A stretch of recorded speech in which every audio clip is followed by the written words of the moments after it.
talk about our live show? Oh my God, yes! Talk about our live show. We did our first live show. Thank you guys so much if you came out and you were in LA and joined. It was so fun. We had such a fucking amazing time. Really great time. Really great time. Super fun. It went really well. Went so well. Honestly, like I could not be happier with it. I was so happy with it. We literally got it. We didn't really even have like a full rehearsal, but we got it. We literally did an hour flat. We did. I know. Well, because I was watching the clock, I know. girl. Yeah, I know. I was Thank watching that fucking clock. Also, we did like 3 tech rehearsals. So like, you know. Because I'm anal retentive as fuck. You were. And I honestly appreciate that. We did two separate rehearsals where we had to align the screen for the PowerPoint for lines of sight. Yeah. Because we had a PowerPoint during, and if you guys want to watch it, it will be up on our Patreon, which is launching. Yes, that was like transition into this live show, which honestly was a really good live show. Will be on our Patreon with special guest Laura P, who absolutely crushed. I was rewatching because after editing all of our stuff all the time, like it's. You know, you get, you know, you're in the room and you watch it, and so it's like sometimes the jokes don't always hit like the second or third time you're watching it, but Laura was so fucking funny. I watched that live show multiple times, and every single bit she had killed me. Literally, if she was a man, I would be like, you're trying to outshine us on purpose. I would be like, you're doing this on purpose to try to overshadow the women. Like, no, unfortunately, it was a woman who got us. No, it was as a woman. God intended. As the way it was foretold. No, she's phenomenal. She's a really good friend of mine, and she's a fucking pro. It's just like insane. So I'm super happy that's gonna be on the Patreon. Should we talk about the Patreon? Yeah, we should talk about the Patreon. Okay, we'll talk about the Patreon. What's gonna be on the Patreon, Jesse? So we're gonna have bonus mini episodes to accompany our weekly public-facing episodes. So those will be like if you guys submit and ask us anything, or maybe even like a spicier question that we probably wouldn't answer on the public episodes, we'll answer on Patreon episodes. Those will be for the $5 tier. And on the $5 tier, that also gets you access to any of the Night School live recordings, which is obviously the one that we're talking about now. There will also be another tier above that, which will have what we're calling our bonus crash out episodes. Which will be where we really air our shit out. Like, basically, like we've been talking about things that we want to say on the podcast that I don't feel comfortable putting on like a public facing podcast, but I would put behind a paywall. Of recent events is like, hey, maybe dial it back because like the people that you know are watching it. I've now had to put my chaos behind a paywall. And I just like there are things I just don't talk about in my life at all. Yeah. Where I'm just honestly I'm kind of excited to film our first Crash Out episode today because I have things to say. And me too. I have things to say, especially because I know the people I'm going to be talking about are not going to pay the $12 to hear about it. And it's like, you know what? That works. Mine might, and if they do, I'm really sorry. Just know that I'm learning and I'm growing every day. If mine do, then like, I don't know, you deserved it. Yeah. Maybe don't act like that next time. Well, I don't know, like fucking who cares? But like honestly, I'm kind of excited to film our to the point where I was like, can we do the Crash Out episode first? But I was like, no, we gotta do the ones where we're only a little bit weird first. A little bit messy for public consumption. The diet messy. We're diet messy for public consumption. We're full fat messy. Full puss out. Yes. On the Patreon. Yes, full puss out. There will not be nudity on this Patreon, to be clear. Just no metaphorical pussy. No metaphorical pussy. I'm not airing my metaphorical pussy out, which is honestly for the best. Yeah, so that'll be up. And then also our highest tier Patreon too, like tier platform, you will have direct input into the show. So you'll get to vote on segments, themes. If you want us to like dress up for like Halloween or something, like we'll put those themes and like polls up there. So the producer tier, you guys will have, for those who are like the diehards, really want to be like a part of the show, there will be a tier for that where you guys can vote and like, you know, help us direct the show, even down to like graphics and stuff that you guys like. We love connecting with you. I think that was like the takeaway from the live show that I really got was I was like, the people who showed up that were like, have been listening from the start, like it was so fun to be able to like engage and party with you guys. And I want to be able to carry that on to the internet as well. Thank you for being so organized. Cause I feel like, listen, I know myself, and left to my own devices, I don't got it in me to organize a project of this magnitude. And of this magnitude, I mean the fact that we're shooting in here, the live show, the Patreon, the fact that you are in charge, I feel like should give you all a lot of confidence. Because when I'm in charge, things aren't organized. They are. I think you are. We were talking about this at a show the other day that we went to. Shout out Mermaid Hour. I feel like we both have like such a high degree of trust in each other Mm-hmm. that we are both very like type A in some ways and like controlling about some ways when it comes to our career. Yeah. But I think we both trust each other so instinctually that the areas in which we probably would never give control to somebody else, we're kind of just like, yeah, I trust her. Yeah, that is to say, I've never been good at running a Patreon, and so that's why I'm not running ours. Jesse is. So just saying that up front, that, just, take that as you will.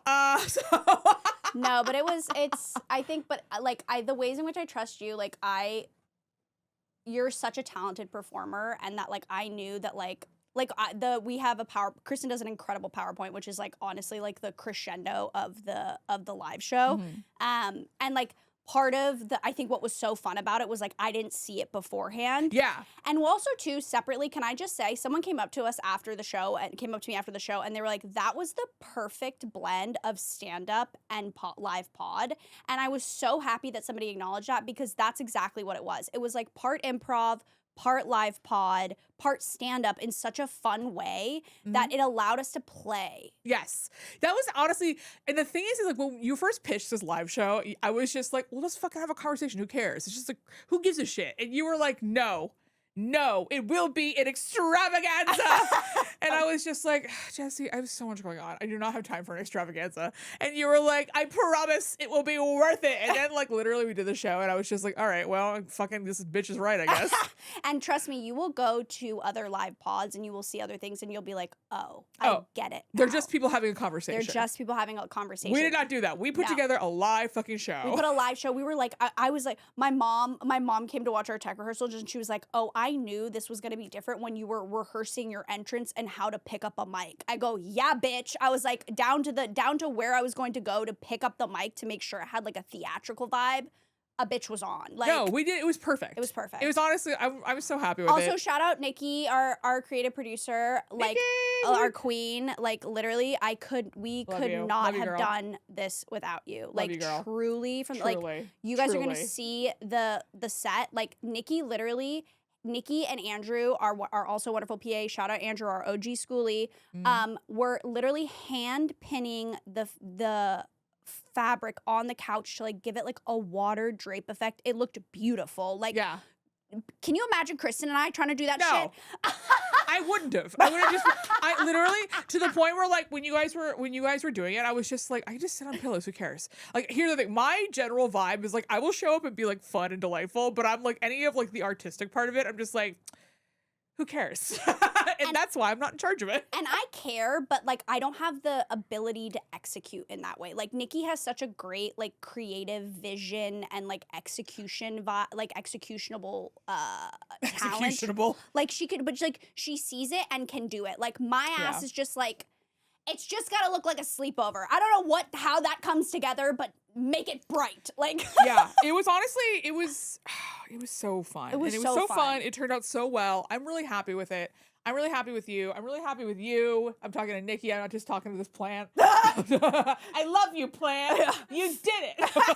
I truly, and also like, I appreciate that you trusted me on like the PowerPoint, that you were just like, yeah, you're going to write like a 10 to 15, I think it was like 15 minutes. You're going to write a 15-minute PowerPoint, and I'm not going to see it, and I know it's going to be fine. And that's what I mean when I was saying like, there are just like some instinctual things that I think we have such trust in each other in, that I'm like, oh yeah, this is my girl. Like, this is my co-host. Like, this is it. Cause like, I just knew that whatever you were going to come up with was going to be engaging. It was going to be funny. And like, it was going to be better if I had no idea. Yeah. And that's a high level of trust to do for a live show. That's like a Netflix is a joke show. Yeah. And like, I was like, no worries. Like, we got this. It worked out. Honestly, it worked out. We also did, I will also say, and then we'll move on after this, but like, we did a trying to get canceled speed round, which is literally probably 50% of why this is behind a paywall.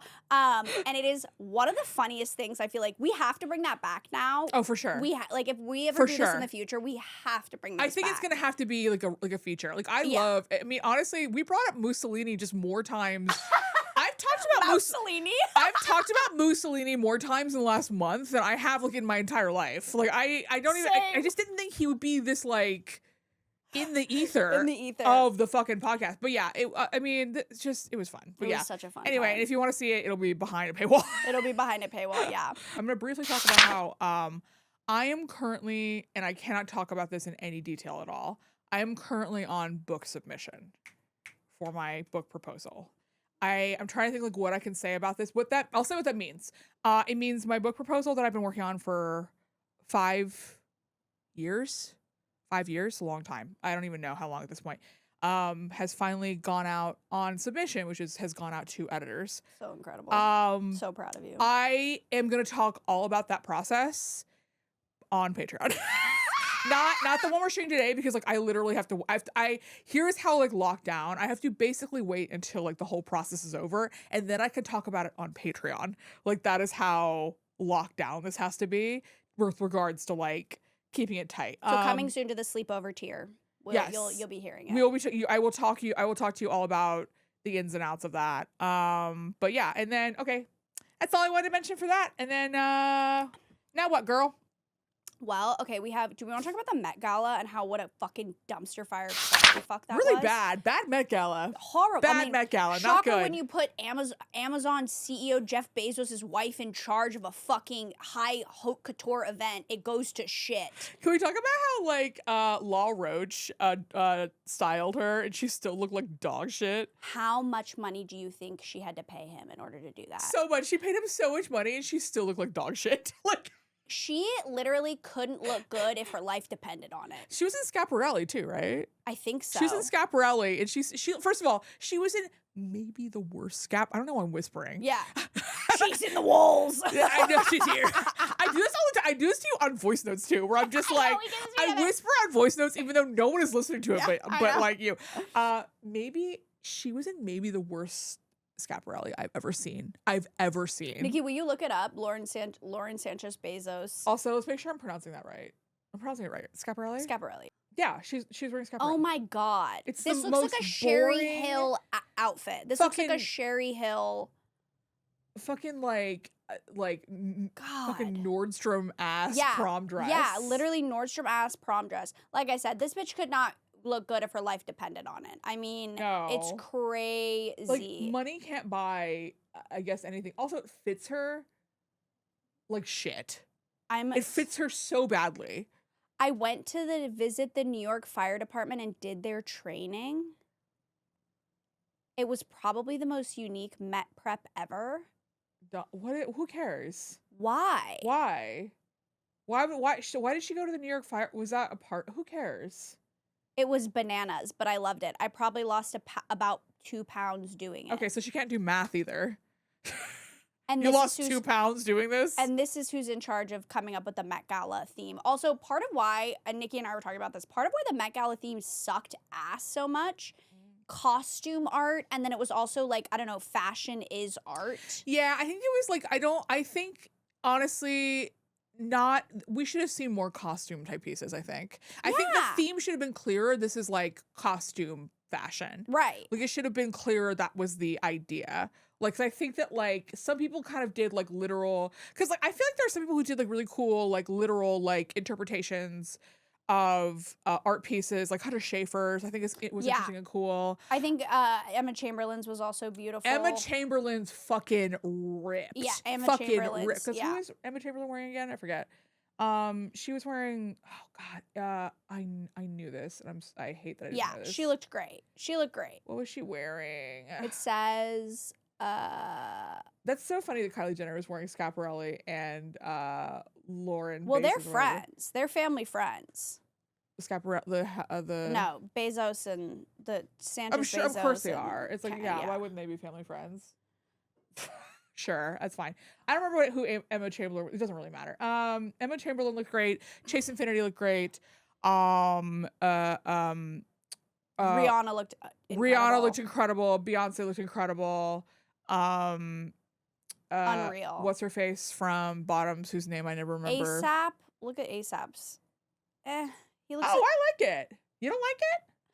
I think men don't do anything. So like the bare. I guess I just don't like it. the fringe. Oh, I love it. I think it's cool. I think it's very like I love the pink. It's very 20s. It's very like Love the shoes. Love the shoes. Can you scroll up to the I love the brooch. I love the feathers on the brooch. It feels very like Art Deco-y. Like especially like the way that like the lapels are so big. Yeah, I I guess love I it. guess what's really bothering me is that sash. I really Oh, don't you love don't the love the sash. sash. Oh, I love this. I think don't. the sash It's makes giving it. robe. Oh, I disagree on this. I love the sash. I also think the grooming on him is phenomenal. No, the grooming's phenomenal. The accessorization is beautiful. Like the accessorizing is beautiful. Yeah. I love the little like thing God, he's holding. he is a beautiful man. Oh my god, he's stunning. The He's earrings so are pretty. beautiful. Like God, yeah, he's so pretty. He's so hot. Damn. Okay. Laura calling him B-Sap Rocky. From the live show was That was so funny. crazy work. B-Sap Rocky. Check it out on the Patreon. That was so funny. Yeah, he's a beautiful man. He's a beautiful man. God, what I mean, this is a trophy husband if ever there was one. Oh God, look at him. I know. And he's talented. It's like, what the hell? It's like you get everything. Go fucking shut up. Miato archive jewelry. Okay, so he's an archive. Oh, so this is Chanel. Oh, you know what? I'm now kind of understanding the story now here. That What's he's in the Chanel. story? It's in Chanel. He's in it's like 30s. Oh, I see what It's you're like, saying. yeah, Yeah, like it's like a yeah. Okay, It's like an a Paris, homage to yeah. like archival Chanel. I'm guessing. Yeah. Yeah. Okay. All Yeah, right. like, no. Acceptable. Oh my God, Beyonce. Shut the front Crazy. door. Crazy. Unbelievable. Crazy. Unreal. It like I've never seen anything like this in my life. Bananas. Oh my God. Just top to bottom. So Top to good. bottom, no notes. I Ate it. know. And like the thing is like it sucks because like I was prepared. I kind of was like half paying attention to this Met Yeah. Gala because I was kind of like I was annoyed. I'm annoyed about the Met Gala being sponsored by Amazon. I understand that like the Met Gala is in itself like a really, really important fundraiser for the Met. That like that is its purpose. It raises money for a public arts program. And like granted, like here's the thing about rich people, they don't fucking part with money unless they can get like a whole bunch of fucking attention out of it. So like whatever, it's fine. But like the Amazon piece of it I think was like a bridge too far for me a little bit. Isn't Lauren now the new editor-in-chief? Like isn't Anna Wintour fired from Vogue? Wasn't that her wedding gift? Was Vogue? No, I think that's just the plot of The Devil Wears Prada 2. I don't think that actually happened. No. Google that. I don't think Lauren Sanchez, like Anna Wintour fired as editor-in-chief. I don't think she was fired. I think she's stepping down. Okay. I think she's retiring because she's old. Yeah, I think she's stepping down because like she's like in her like she's 70s. Was not fired but transitioned. Yeah, she's like in her like 70s or 80s. Yeah, well, it's going downhill now. Probably. It probably makes sense. Thank you for not asking me about Hudson Williams's Met Gala look because I don't really want to give my opinion on that. Yeah, it's fine. If you can read between the lines on how we feel about it. I don't really have thoughts on that. Following up on your previous rant about how some men are meant to be 40, I stumbled upon this as I was rewatching Mad Men. Yes. John Hamm is a perfect example of a guy who was meant to be 40. He is so much hotter now than when he was in Mad Men.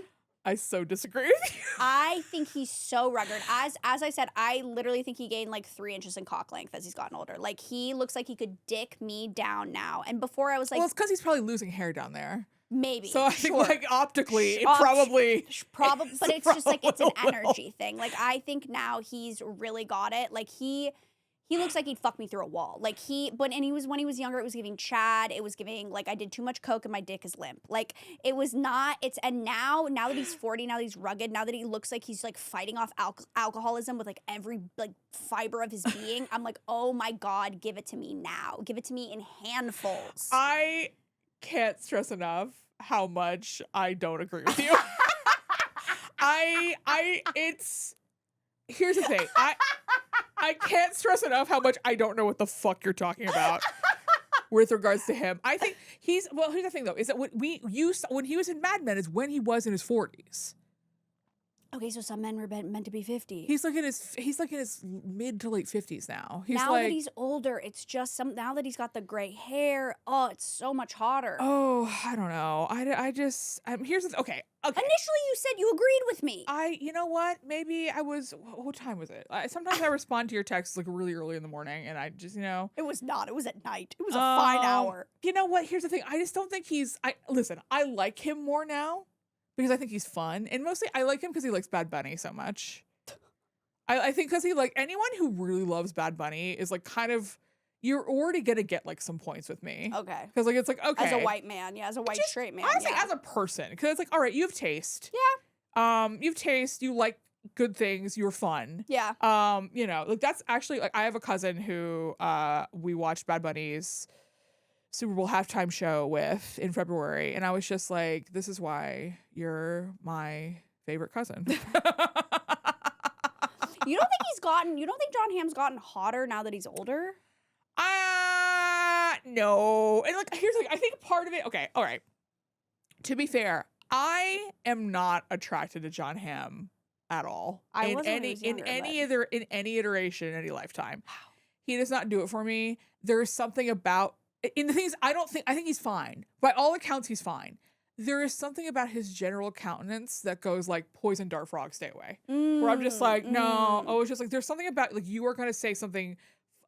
Sometimes I'll just see a man and I'll be like, it's gonna be like 15 minutes and you're gonna say something fucked up to me. Like it's gonna be you're just gonna be a problem. Okay. I just don't think you're gonna act fucked up to me. Like sometimes like I think this as someone who is not conventionally attractive and is, like, as a fat woman.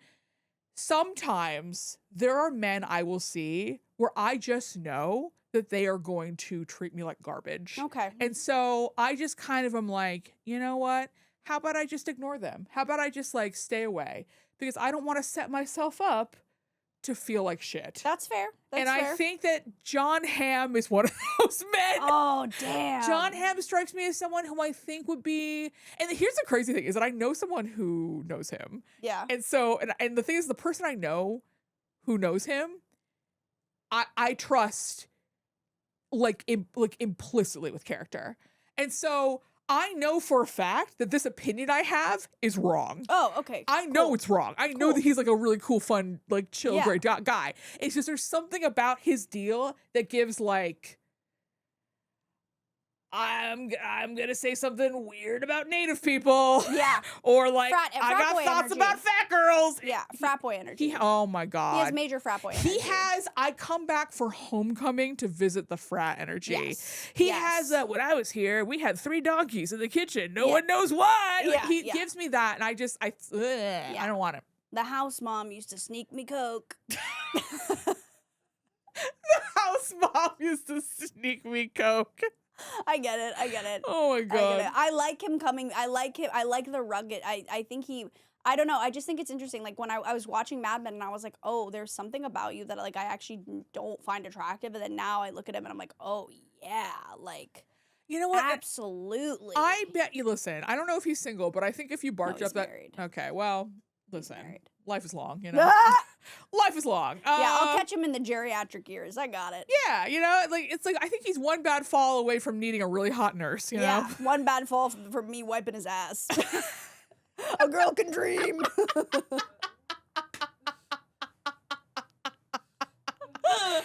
Listen, I mean, I say this all the time, but if I was as attractive as you, there would be like a warrant out for my arrest. Okay, here's the thing. We're gonna talk about this more on the Patreon, but like you keep saying that and you need to stop because I take things very literally and then like I'm going out there with really unrealistic expectations. No, I don't think you should be. Like I can't tell you. Like I would be doing.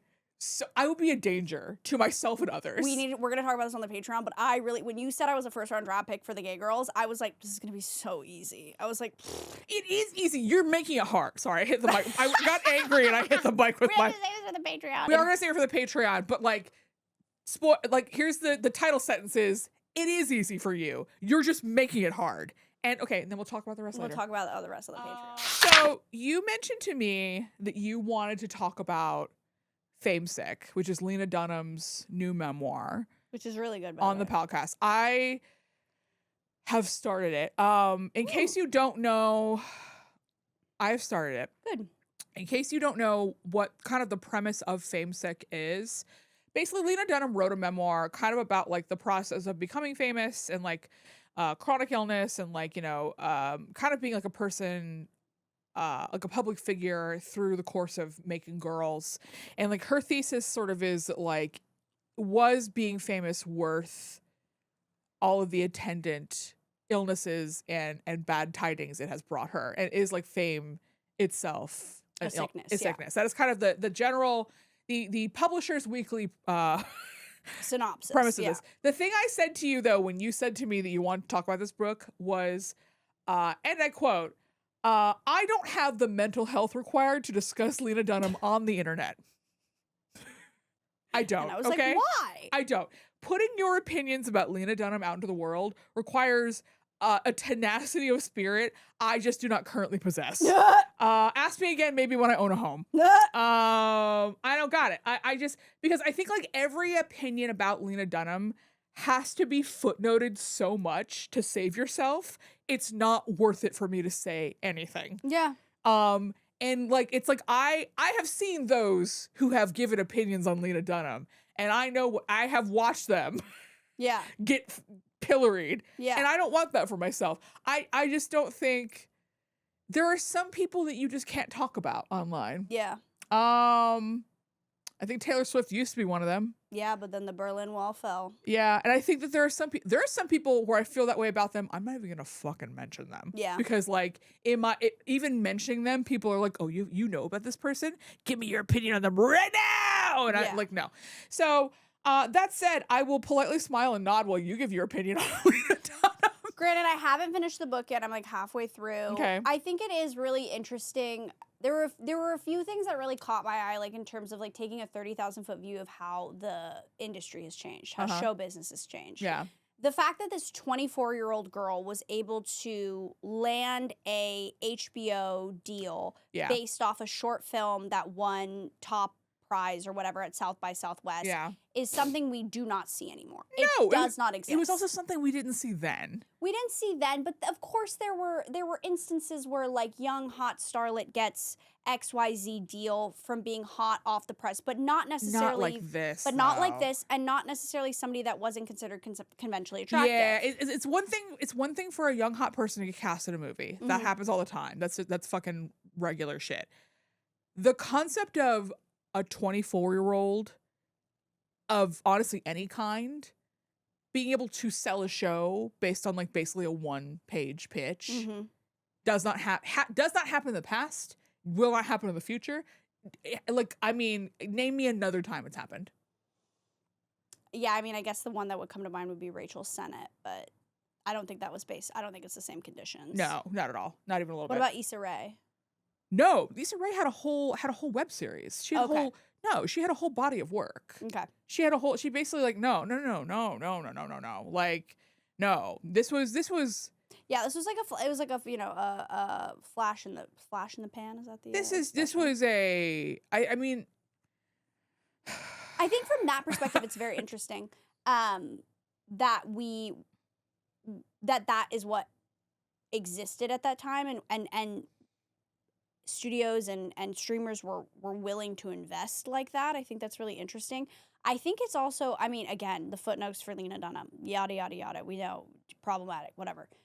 I do think it's really interesting, though, that at 24, you are able to write, showrun, and star in something that goes on for 5 seasons. Like, she had help. Of course she had help. She had help. She had help. She had help. She had help, but let's also not negate the fact that it was her. Sure. As somebody who's produced and who has also been on, that's a skill set, regardless of how much help you have. It's still your vision. It's still you're still having to be in the room and collaborate. Do you know what I mean? No, I know. God. Okay, don't. Then don't. No. Cue the page flip. Here's the problem is that like I literally was just like, I'm not gonna give my opinion on Lena Dunham. And the problem is like, but I actually have a very like No, her Jenny Connor. She obviously had a huge hand in the creation of the comedic tone of that piece. Judd Apatow was signed on as kind of just like some sort of overarching supervisor, if you will. She had help, of course. I still will commend any 24-year-old for taking on the mantle of that amount of work. I think it's impressive. At 24, I was snorting coke off frat guys' dicks. Okay, like I find that impressive. I didn't have that work ethic. I was too busy trying to get Sergey to fuck me at the frat party. Do you know what I mean? Like there was not my attention. Well, Sergey was trying to get coke from the house mob. You know? Exactly. I mean, and I think I say this as someone who like did have that work ethic and has had that work ethic and like does not have Okay, I'm going to say one thing about Lena Dunham. I'm going to say two things about Lena Dunham. I'm going to say two things, and that's it. That's fucking it. That's it, that we flip the page. One, she obviously has talent. That is not deniable. She obviously has talent. Like, yes. I would be lying if I said she didn't have talent. She obviously has talent. She obviously is a generational talent. No shit. Everyone knows that. Two,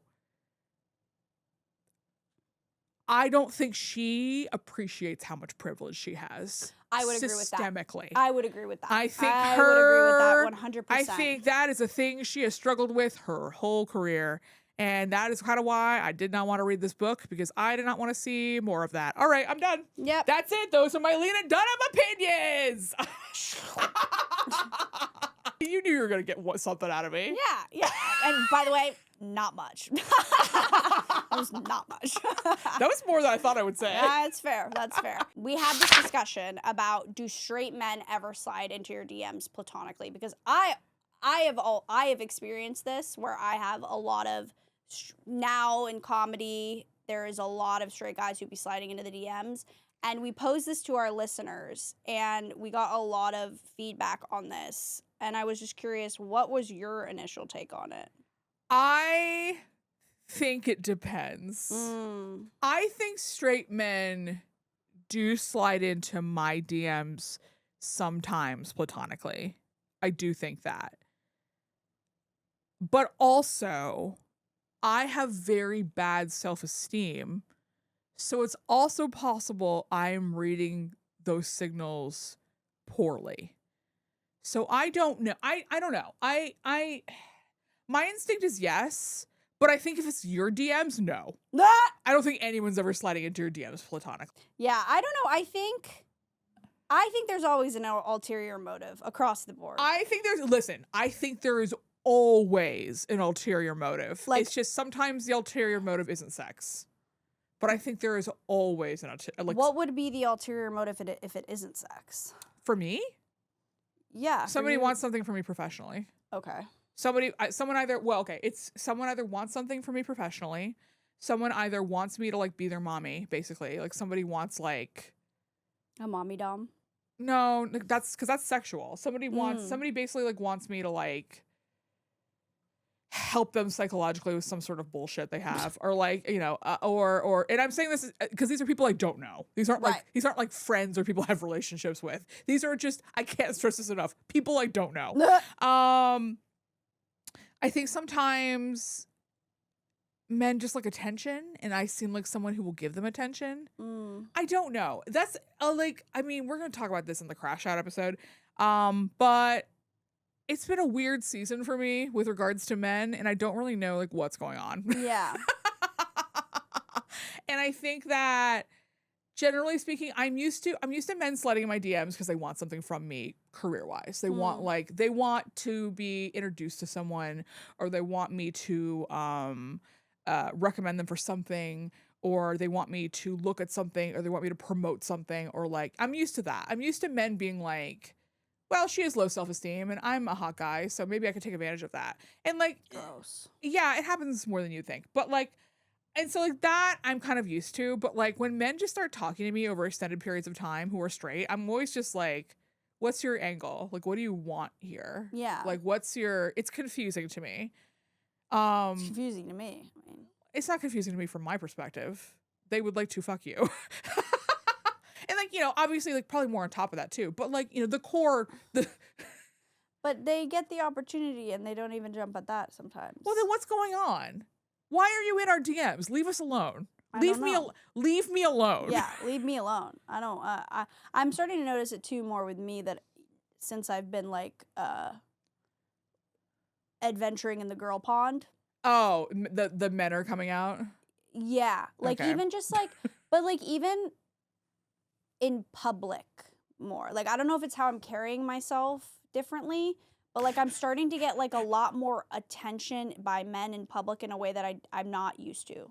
Really? Maybe because I'm not seeking it in the same way, and so thus it's coming. But like, I think it's possible also that like since you've sort of come out, I think that you probably feel I don't know. You also carry yourself a little differently than you did this time last year. I would say so. Yeah. You also carry yourself like a little. I like, feel lighter. Yeah, I would say you carry yourself a Which little means higher. I'm a target. which means the predators are out. they're honing in on their prey. It's time to batten the hatches and become a cunt again, a closeted cunt. Well, you're a cunt, but like with like an accent aigu, right? You're like a with the cunt. Yeah, with the no, whatever. Yeah, like a little, like some sort of like fancy French punctuation. Yeah. You are a cunt with style. So like I think that you're still a cunt, but I feel like, and that is kind of the great thing about coming out. When you come out, you just kind of are lighter and happier and freer and more like comfortable with yourself in a way that I think is sort of like indescribable otherwise. Yeah. And I think that's something that you are experiencing. Yeah. Because I think that like, you do describe yourself as a gremlin a lot. And a part of me is just like, but you're not though. You're like beautiful. But no, I'm also fundamentally gross. I mean, let's not. I don't want to sugarcoat it or like not advertise correctly. Well, I think you're confusing gross with human. No, I'm not. I assure you I'm not. I really assure you the state of my bed and how many like just like loose jewel pods and like dirt. Yeah, you're just a person. And like weed snickle fritz and like, it's not.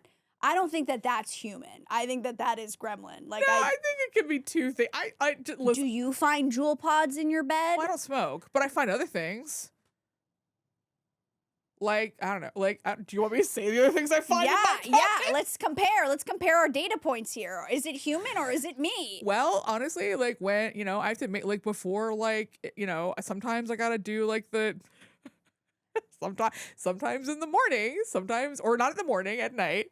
I have to sort of de-toy the bed. Like I have to toss all the dog toys out of the bed. And I have to toss all the human toys out of the bed. Got it. Again, I think think that's a common thing. That's human.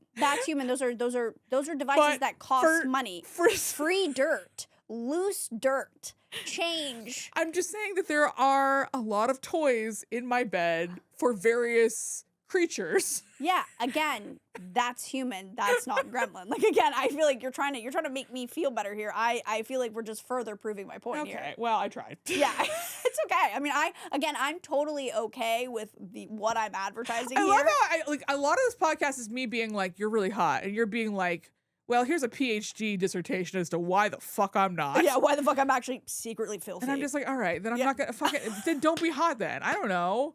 Like I do feel like I am a man stuck in a woman's body sometimes, and not in like I have any sort of gender dysphoria. Okay, I was just like, you want to unpack that? in the societal expectations that I feel like I can meet, I feel like I'm better equipped as a man. Where it's like they're not expecting much for cleanliness or like any sort of like. I think you're also confusing being a man with being in your 20s, which you still are.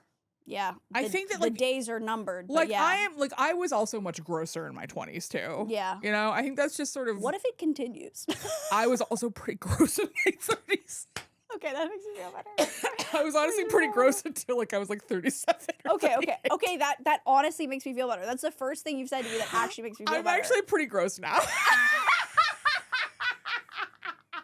There we go.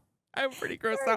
I'm not gonna tell you. Well, here's the thing: is that I can't be gross. Okay, you can be gross because you're hot. I can't be gross. I think we all can be gross. I think women across all ages, across all spectrums can be gross. I don't think you understand. When you are a fat person, you're allowed to be one wrong thing, and that's fat. Everything else about you has to be perfect. That's horrible. Yeah, it is horrible. Welcome to hell. Welcome to being a fat person online and in life. It's because you already have like one strike against you, and so everyone around you is looking for something else to look down on you about or denigrate you. So you have to just be perfect.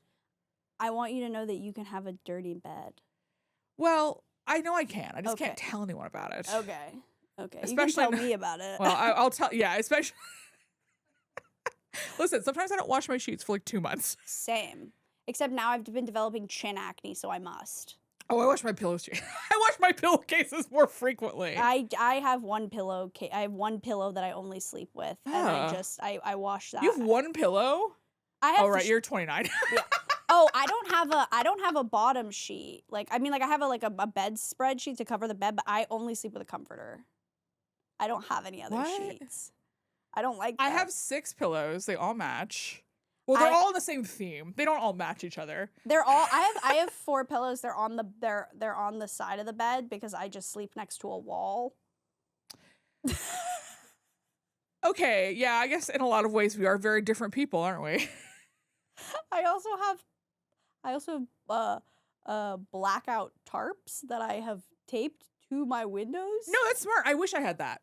Yeah. I wish I had that. I sleep with a sleep mask, and like I end up like pawing it off in my sleep, and it's like, sun, like, you know. So I wish I had blackout I was curtains. sleeping with the sleep mask, but then I'd sweat under the sleep mask, and then I'd break out, and then I was just... We just keep talking about ways in which we're human beings, and we keep being like, we're so gross, we're so disgusting, we're this so is part of- nasty, and it's like, no, we're just like people. We're just like Wait, people. so do you sleep with a bottom sheet, like a sheet, like there's the Yeah. bedspread and then the sheet and then the comforter? Well, okay, I sleep under a quilt, so I have a quilt and then a sheet and then a bottom sheet. Okay. So like I don't like a comforter because it's too hot. Yeah. I have a quilt. I have quilts that alternate for the seasons. So I have a Christmas time quilt and I have a summertime quilt. Aren't quilts hot? No, they're thin. Okay. These are quilt, and then I also have a living room quilt. It sometimes becomes a summertime quilt when it gets too hot. Okay. And like the summertime quilt or the lighter quilt is actually one my cousin made me. Oh. And the other two from Pottery Barn. But so when you sleep, are you sleeping with both the bottom sheet and the quilt? Well, yeah, because the bottom sheet keeps the quilt clean for longer. Oh.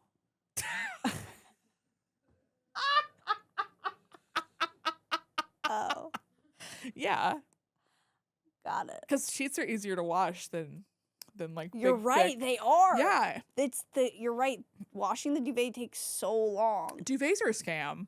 Yeah. Duvets are a scam. It's like, oh, you want me to fucking like that's crazy. I just sleep with the duvet. You want me to put a pillowcase on a thing the size of Texas? Yeah, that's all I do. Duvets are crazy. Whoever invented the duvet, I think it was the fucking English. I think they did this to us. Yeah, I wouldn't Get out of surprise our me. business, okay? You guys lost.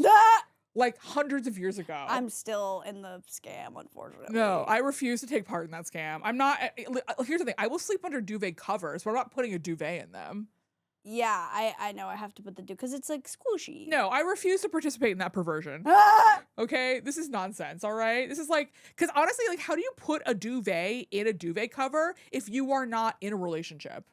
Oh, it's easy. It's easy. You No, it isn't. Yeah, I know it is. It is. You take the duvet, you take the cover out and you put it inside out, and then there's usually ties on the end. You tie the top corner to the duvet, the other corner to the duvet, and then you like put your hands in it and you like shake it out and it like fills out, and then you just do the tops. This is insane. Easy. Absolutely not. No. Very easy. I like literally like You've gotten into relationships just to have somebody help you with the duvet cover? No, I've actually, like, relationships have almost ended because we've been trying to put a duvet cover together.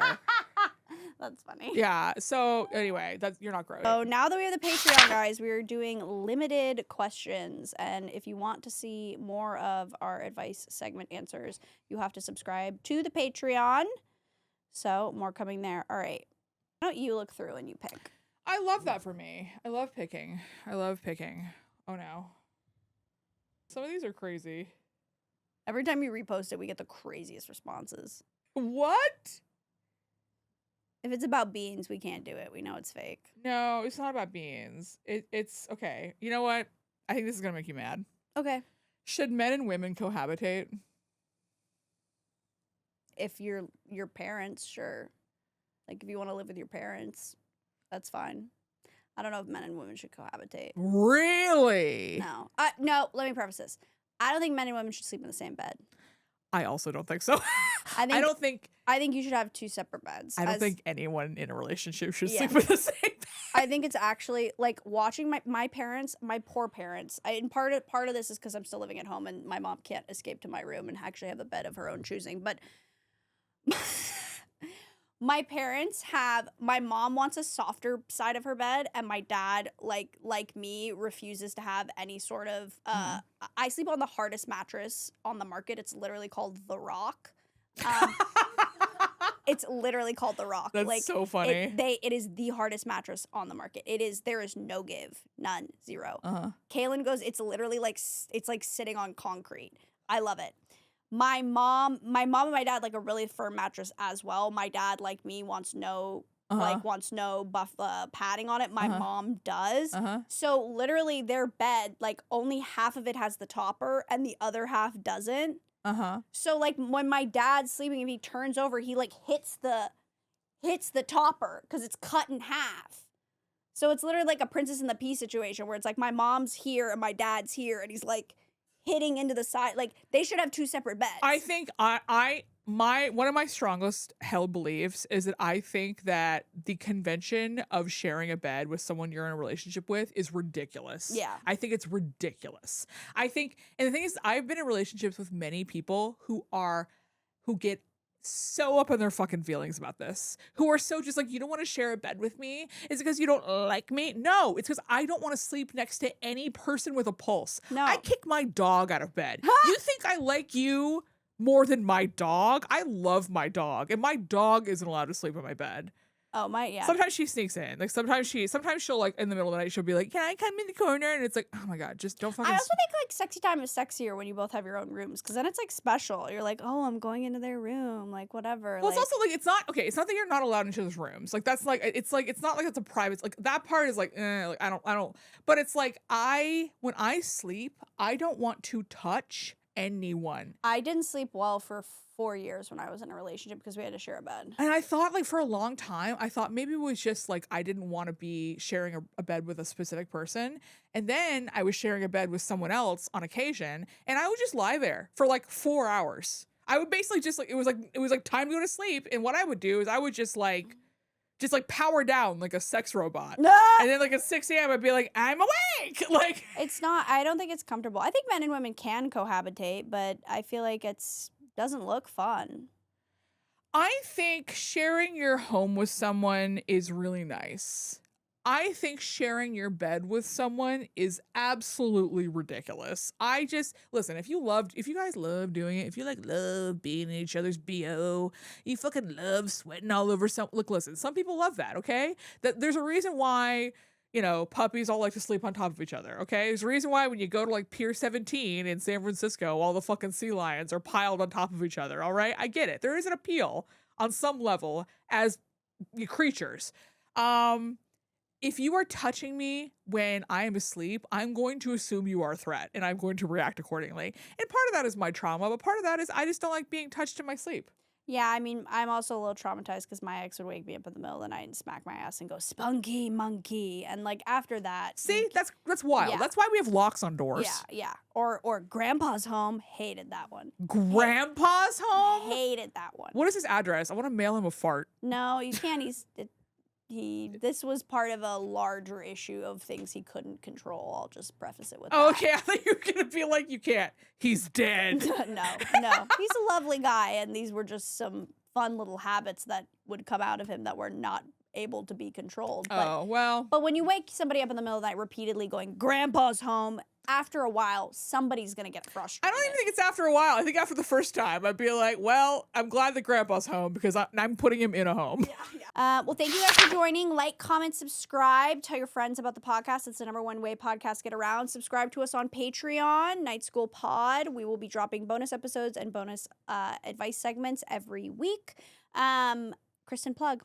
Hi, I am going on tour all the time. You can see all of my dates at KristinChirico.com. It's also where my mailing list is. When you sign up, that's how I know what cities to visit on stand-up tour.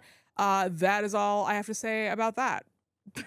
And Night School Live, available on Patreon now. Yeah. So go check it out. And we'll see you guys next time. Bye.